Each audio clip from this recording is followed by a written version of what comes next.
Hi guys, and welcome back to the Early Bird Photo News.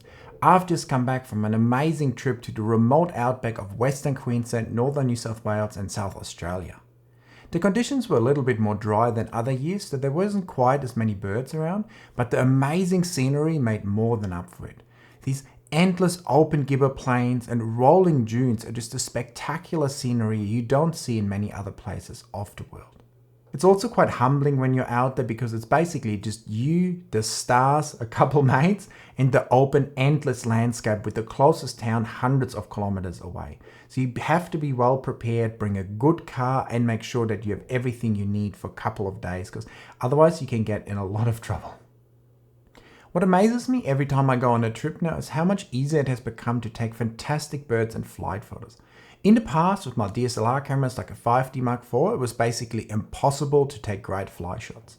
You would have to pre-focus on a certain area and then hope that the bird would fly through your frame in the right focal plane and then fire away. And with just 5 or 6 frames per second, it was also hard to actually even get one sort of wing pose or one sort of decent image. So it was quite frustrating, and most of the time you ended up with out of focus images. But now with my R5, things have changed completely. The task for me as the photographer is now to try and keep the bird in the viewfinder and then press the AF on button in my case to engage eye tracking, and in most cases it will jump onto the bird and track it very well, and the 20 frames per second will also give me some fantastic variety of poses. So shooting birds in flight has become much easier now, and I got a fantastic variety of flight shots of basically all the birds coming to the different water sources. Because Nikon has been finally able to deliver these 800mm PF lenses to a lot of people, I was also in a position to take a few shots with that lens in the field, because my friend I was traveling with actually took delivery of the lens just before we were leaving. And it's pretty much as I expected, in a good way. It's really nice and light, the image stabilization is fantastic, the autofocus seems to work nice, and the images also look quite nice on the back of the camera.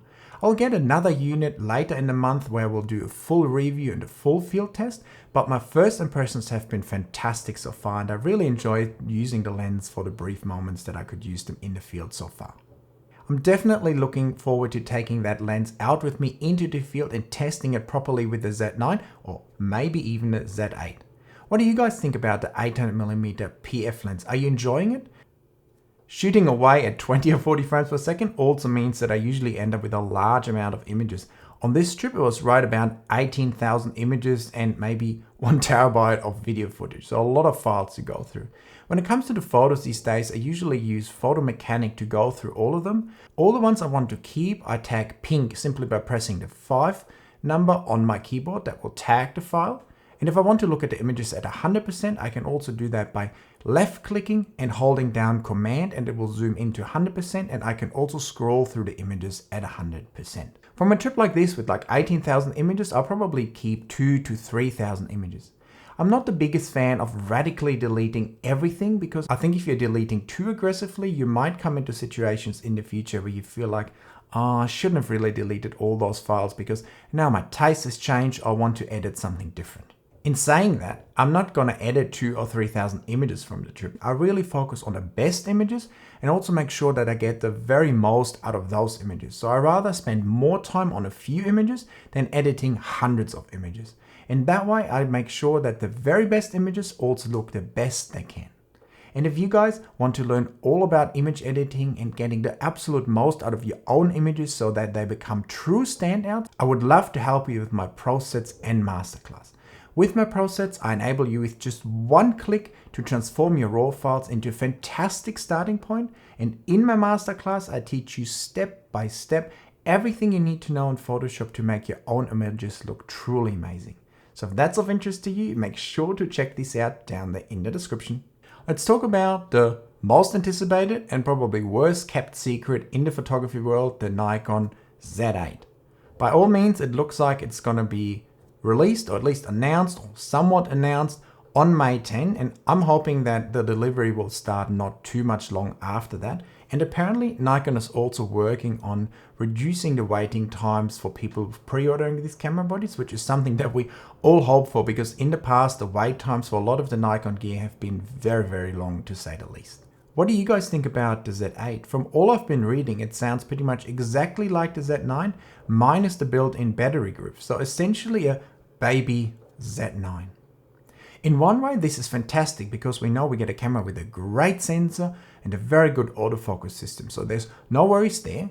But at the same time, I'm also hoping that Nikon has a few surprises up their pocket that will distinguish the Z8 from the Z9, because otherwise we might end up feeling like we're just seeing another release of the same camera just in a different body.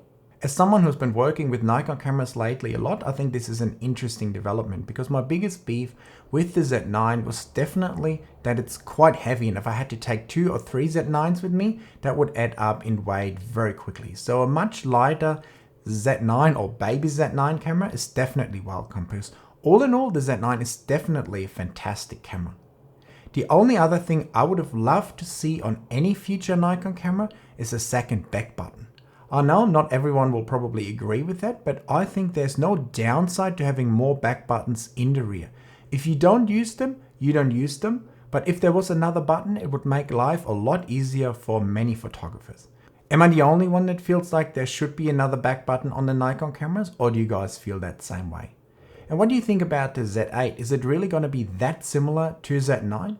When we look at the price, I think it would make a lot of sense if it came in somewhere around the $4,000 US mark. Our R5 currently costs $3,699 on sale and $3,899 as the regular price. So if the Z8 came in right around that mark or a little bit higher, I think it would make a lot of sense.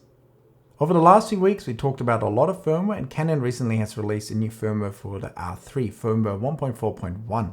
There's a few interesting features in there, like one that you can now register certain people that the camera will then track with priority. I haven't tried it out myself yet, but I think this would be a very nice feature, especially if I'm filming myself like I do right now. The funny thing with the R3 for me is actually it's my most used camera, but I don't use it for photos at all. I'm not the biggest fan of the 24 megapixel sensor, but for video, it's a fantastic camera. I'm filming myself with it right now. It works fantastically well as a remote camera as well, because I connect it via Wi-Fi to my phone, and then I can actually use it remotely from quite a far distance away, for instance when I'm filming myself, and control all the settings with my phone. What I also enjoy is the larger battery and the quite nice autofocus. So while I don't use the camera much for photos at all, it definitely gives me fantastic video photos, and I enjoy using it in the field quite a bit. This last Outback trip is also the second trip I've done now exclusively with the Flat Shooter Pro as my main tripod head, and I must say I'm in love with it. It's probably the most surprising piece of equipment that I've gotten over the last few years, because on the website itself, it doesn't look like much. It might almost look confusing, but in the field, it's a real fantastic workhorse and just works really well, and I enjoy using it. It makes it so much easier for me to work in the field. It seems more stable than my Wimberley head when it comes to videos and photos, and it's just simply so much lighter and smaller and overall easier to work with. The only time I still use my Wimberley head is when I need to use my flash brackets, but with mirrorless cameras I've also not been using flash much at all because of the much better dynamic range and editing abilities of the mirrorless files, so I will only really use the flash and the Wimberley head in very rare cases. So compared to my old setup that consisted of a 600mm version 2 lens, a 55-41LS Gitzo tripod that was also quite heavy, and a Wimberley head, I'm now almost 2 kilos lighter with my current setup consisting of an RF 600mm lens, the Flat Shooter Pro head, and the Pro Media Gear TR344L tripod. So this is fantastic in the field and makes walking around so much easier, and my back is also very happy not having to carry that much weight anymore, and it just makes photography more enjoyable in the end. I'll go back to the computer now, look through the 18,000 images from our recent trip, and hopefully manage to also edit up some for you that I can show you in another video. So I hope you guys will enjoy your day, and before you go, why don't you check out some of my other videos and hit that subscribe button, and I will see you in the next video very soon. Bye guys!